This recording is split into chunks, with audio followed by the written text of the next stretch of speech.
Thank you very much. Please take your seats.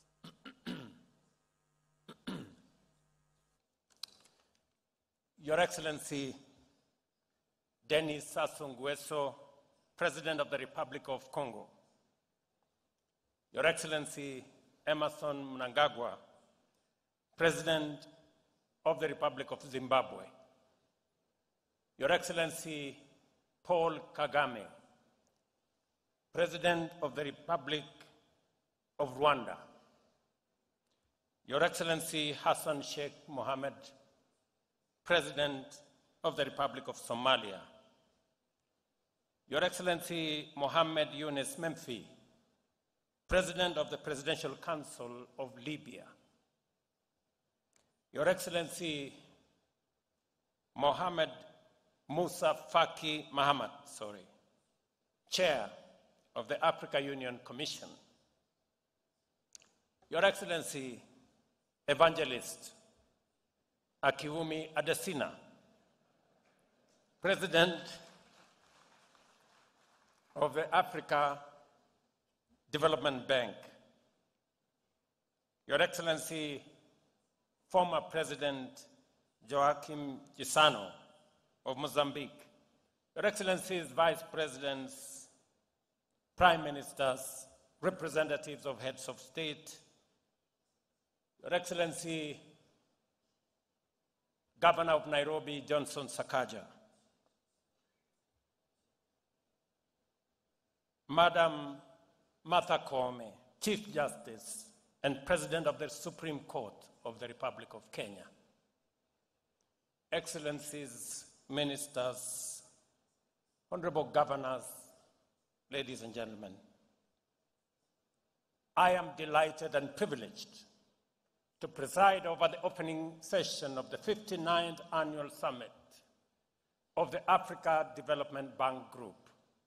On behalf of the people and government of Kenya, I extend a very warm welcome to each of you and invite you to feel at home in this land of many delights. It is a great honor for Kenya to host the 59th meeting of the Africa Development Bank Group, especially as the group celebrates its 60th anniversary. Let me put this in context. We had also the privilege to host the 30th anniversary of the Africa Development Group in 1994. We are privileged to host the 60th. And I have requested the Africa Development Bank Group to offer Kenya the 90th anniversary in 2054. And I promise that even if I would be walking with a walking stick, I will attend. This milestone should frame our deliberations and engagements during these meetings.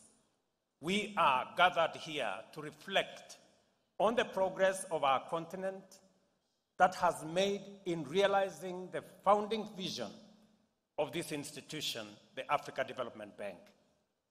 Formed in the first decade following the independence of most African countries, the Africa Development Bank embodies the Pan-African ideology of sovereignty, prosperity, and unity.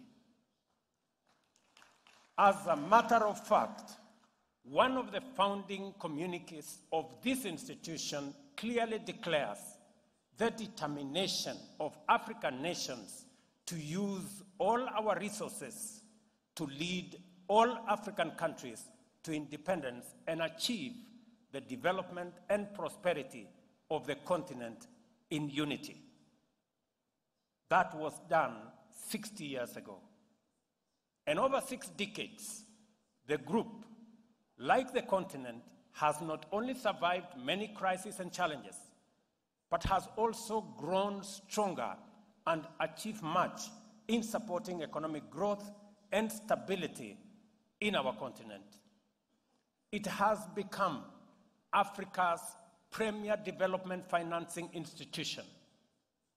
To date, it has financed 5,432 projects across our land, 4,036 of them which have been completed, provided a mechanism to coordinate the fight against poverty, improve the standards of African financial institutions and other institutions, and contributed significantly to conflict prevention and resolution. You agree with me, ladies and gentlemen, that Africa Development's performance has been nothing short of sterling.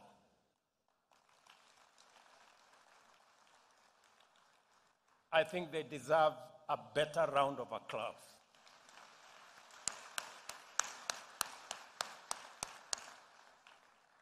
Nevertheless, the pace of African economic growth and development has not kept pace with the rest of the world. More concerning is that the pace of African development remains far behind its undeniable potential. Intra-African trade remains low, with its share of global GDP less than 3%. Africa's share of global trade is also low, at just about 2%, and our exports are primarily unprocessed produce and raw materials. Not surprisingly, the rates of poverty and unemployment are still high on our continent. The vulnerabilities arising from this situation undoubtedly contribute significantly to conflict, economic refugees, and in this age of frequent extreme climate shocks, climate refugees. There is tremendous urgency in developing and implementing transformative interventions to turn things around for our continent, our countries, and our people. I am confident that this sense of urgency resonates very strongly amongst African leaders, and I am encouraged that we are not just doing something about it. We are actually making very good progress. Our continent is growing at the world's fastest rate, exceeding the global average of 3%, and 11 of the world's fastest growing economies in 2023 were African countries. We were told that by Adesina. Between 2000 and 2002, Africa's real GDP increased at an annual rate of 4.3%, well above the global average of 2.9%. 7 of the 10 world's fastest growing economies were in this continent of Africa. The Pan-African Economic Integration Agenda has finally taken off.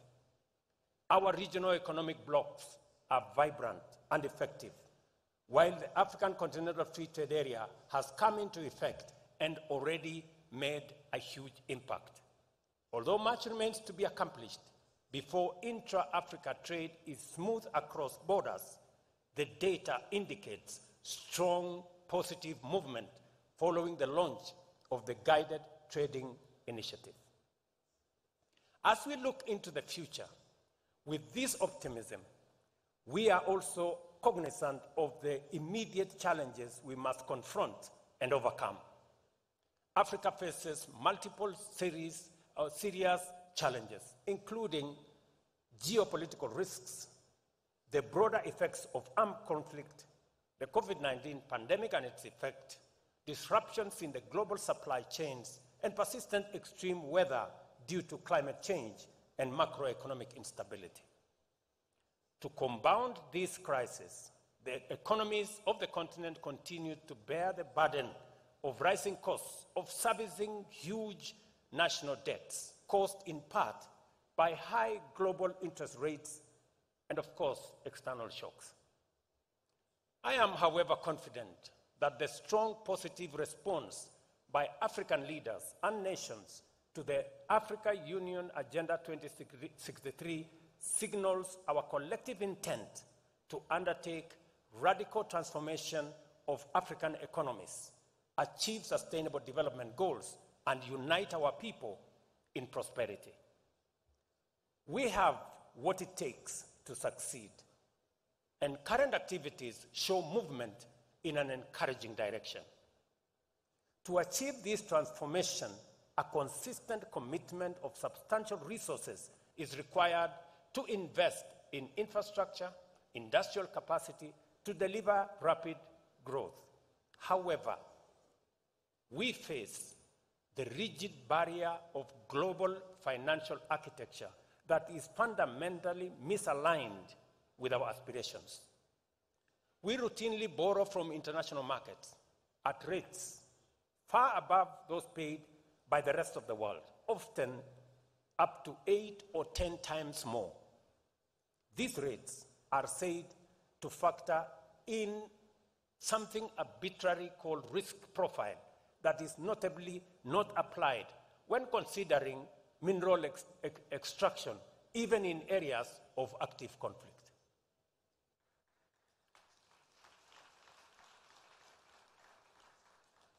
It is safe, we are told, to mine in spaces where there is conflict, but it is risky to lend to African economies. What a contradiction. The debt problem faced by many countries, which consume the largest share of national resources and starve development agenda, we are a direct result of this unjust financial architecture. This situation not only makes debt unsustainable, but also undermines growth, prevents countries from investing in resilience, and denies millions of people, especially young men and women, their fair shot at life's opportunities. Africa remains most vulnerable to the effects of climate change, as evidenced by recent devastating floods, for example, in Kenya, and drought in Southern Africa, from which we are still working to recover, as well as other climate-related disasters across the continent. The adverse impact of climate change or the fiscal sustainability of many economies, especially in developing countries in Africa, deserves our serious attention. Despite contributing only 4% of global carbon emissions, we bear the brunt of climate change effects. Climate change is a threat multiplier. Its direct impact and related responses negatively affect our fiscal position through reduced revenues and increased public spending. The frequency of extreme weather events continuously diminish the resources available for public investment and provision of critical public goods, such as health, education, and other social services. In particular, climate change has often resulted in substantial reallocation of resources towards mitigation, adaptation, and resilience. This is why Africa advocates for a financial architecture that integrates the issues on climate change and public finance at the center. I am proud of African heads of state who have not hesitated to make their voices heard in various fora, including through the Africa Leaders Nairobi Declaration on Climate Change and Call to Action that we held here in Nairobi. Climate change and sovereign debt are now firmly integrated, trapping governments in a vicious cycle where increasing losses and damage from climate impacts leads to rising costs of mobilizing resources for public investment.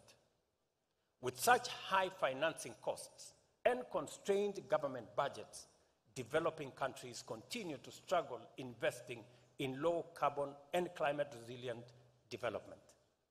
At risk, therefore, are both climate action and our sustainable development goals. A better, more responsive, and fairer international financial architecture is urgently needed, and time here is of the essence. The financial architecture we advocate for as Africa today should integrate the continent's most challenging development issues of debt sustainability and climate vulnerability to enable development goals, SDGs, and Agenda 2063 commitments to be achieved.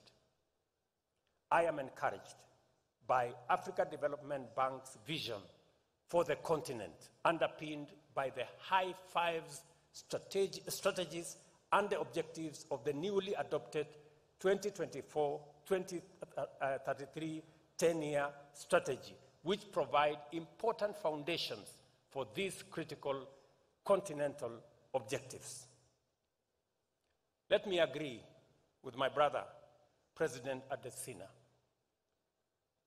on the array of investments that he has spoken to this morning. Kenya is among the beneficiaries in a very big way of Africa Development Bank's financial might and their innovative financing of projects. Let me give you just 3 examples. Africa Development Bank became the first institution for us to build the first superhighway from Nairobi through Thika, and today they are dueling the same road all the way to Maroa, about 150 kilometers.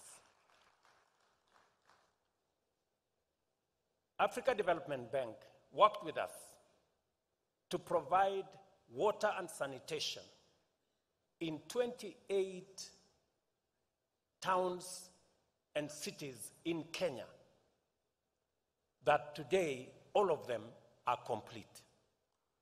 And Africa Development Bank is building with us the largest water dam in Kenya in a place called Thwake. And of course, Africa Development Bank did what Adesina said. Last 10 years, working with Africa Development Bank, other multilateral banks, and friends, they have enabled Kenya to increase electricity connectivity from 27% in the last 10 years to 76% today.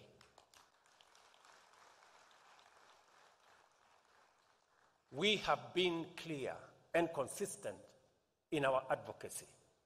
Africa is neither seeking handouts nor asking for charity. We are a continent of sovereign people who aspire to grow in a just multilateral system and access development financing on fair terms. Ladies and gentlemen, that is not too much to ask. We were clear at the Africa Climate Summit last year when we called for reforms of the international financial institutions and a range of new global taxes to fund climate action. We were clear at COP28 in Dubai last December when we once again emphasized the urgent need to mobilize investment for climate transition in developing countries from public and private sources globally. We also agreed to support the creation of markets that can mobilize resources at scale and called for the reform of the international financial architecture. Today, we assert that transforming the international financial architecture is an imperative that will give Africa a fair chance to turn its immense potential into opportunities to overcome multiple challenges and develop inclusively and sustainably. I take this opportunity to reiterate my call at the recent concluded IDA 21 summit here in Nairobi, that we appeal for a substantial 17th replenishment of the Africa Development Fund by at least US $25 billion to increase its capacity to continue providing concessional financing to the least developed African countries. We therefore call on our donors and development partners to scale up their investment in our continent's premier development financial institution, the Africa Development Bank. To further strengthen the capacity of our multilateral development institutions, we strongly support the proposal to rechannel special drawing rights through the Africa Development Bank as endorsed by the Africa Union's Assembly of Heads of State and Government. And because we must believe in ourselves for others to believe in us, and we must invest in these institutions for others to invest in them, Kenya has made the decision that over the next 3 years, we are going to invest $100 million in enhancing our shareholding in Africa Development Bank, Afri-Exim Bank, and Trade Development Bank.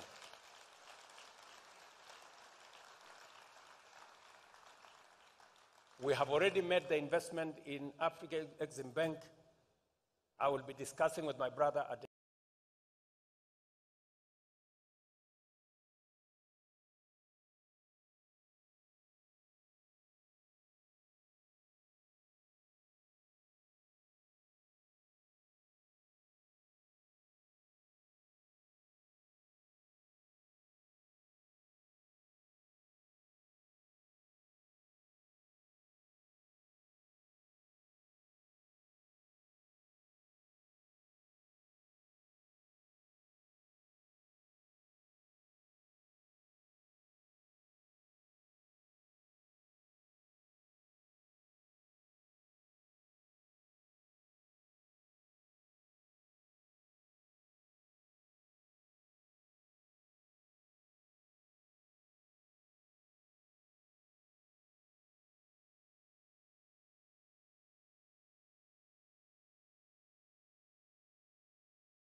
that investing our resources in Africa Development Bank is a logical, it is a profitable investment. I have since had I was motivated by the profits I saw and the dividends that will be paid.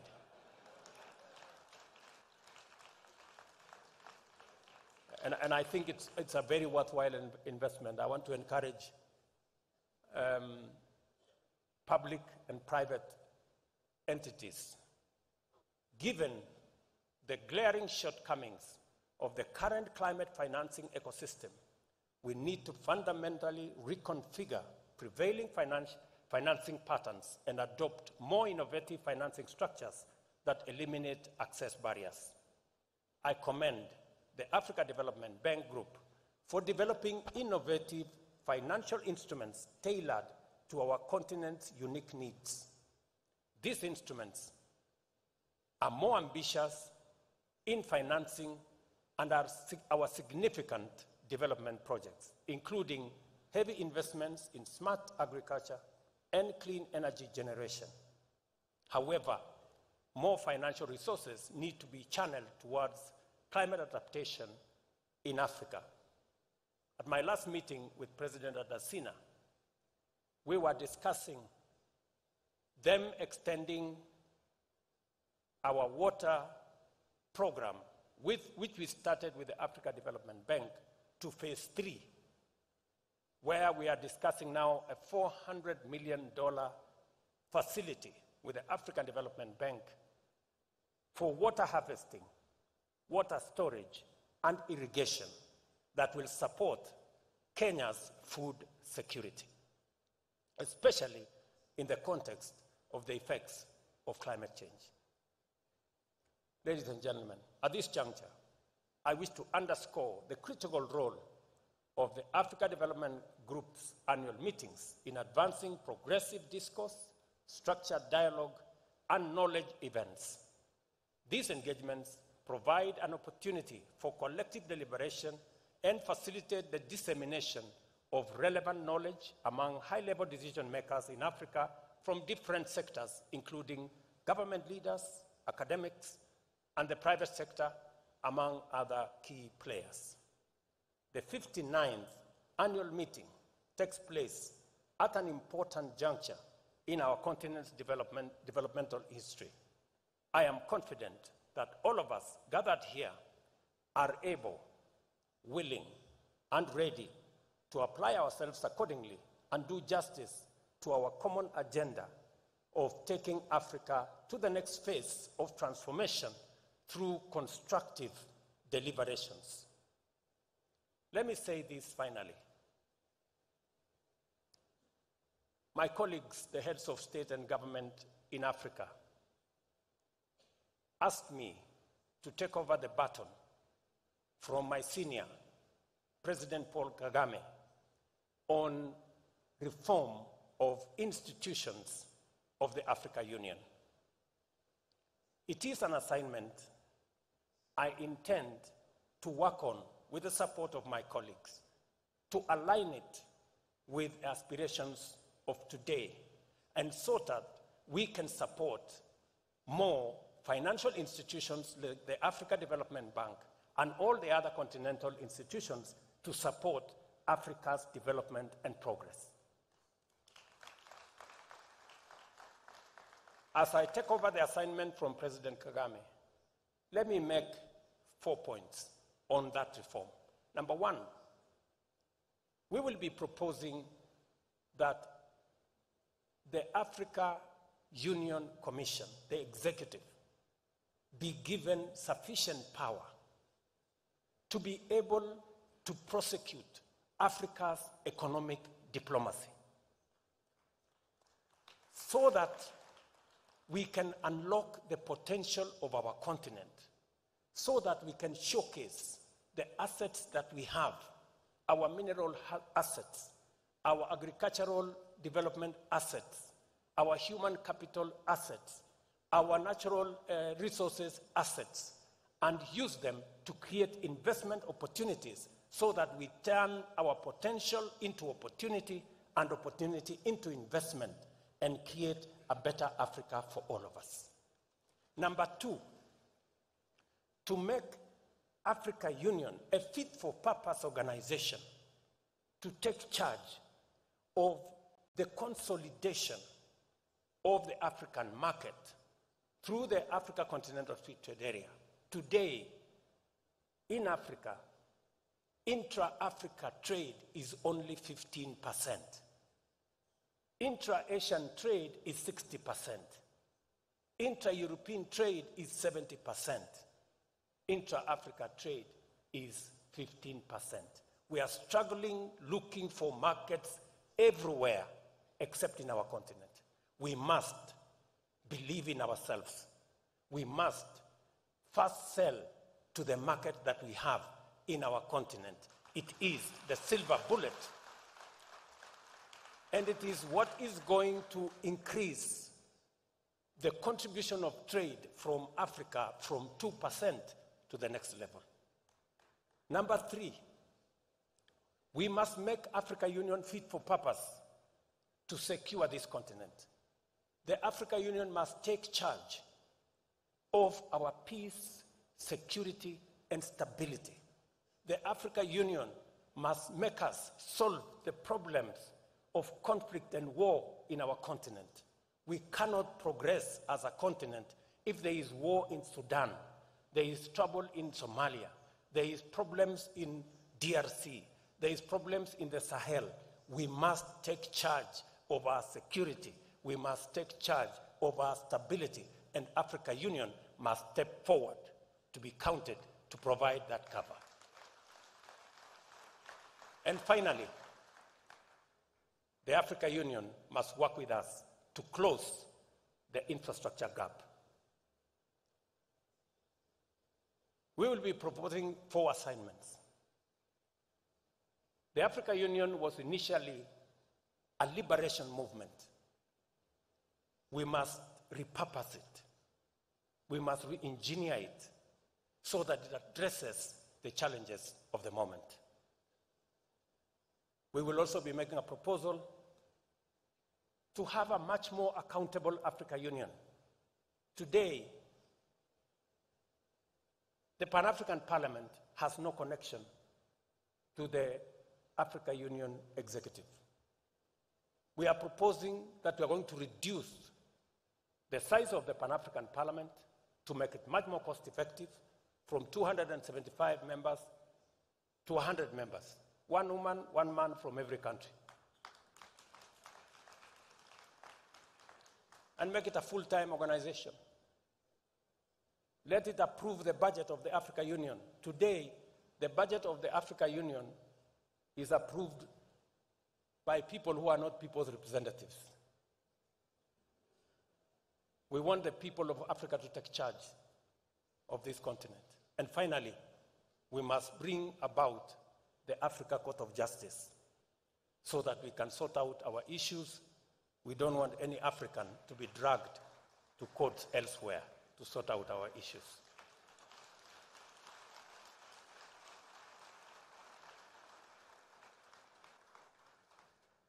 We need something short of a revolution to have a good organization for ourselves. I look forward, ladies and gentlemen, to the output of these meetings, and I am optimistic that your recommendations for reforming the architecture of the global financial institutions will be as radical and as ambitious as the AU's Agenda 2063. Your participation here promises viable solutions to enable our countries mobilize sufficient resources to close Africa's development financing gap and accelerate our structural transformation across the continent.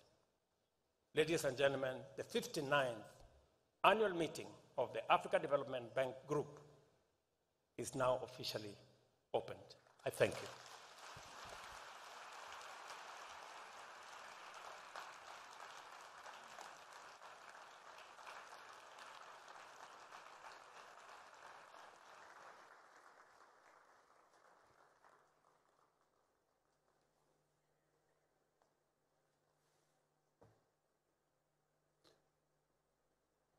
If you don't mind, please keep standing, and let's give one more big round of applause to the President.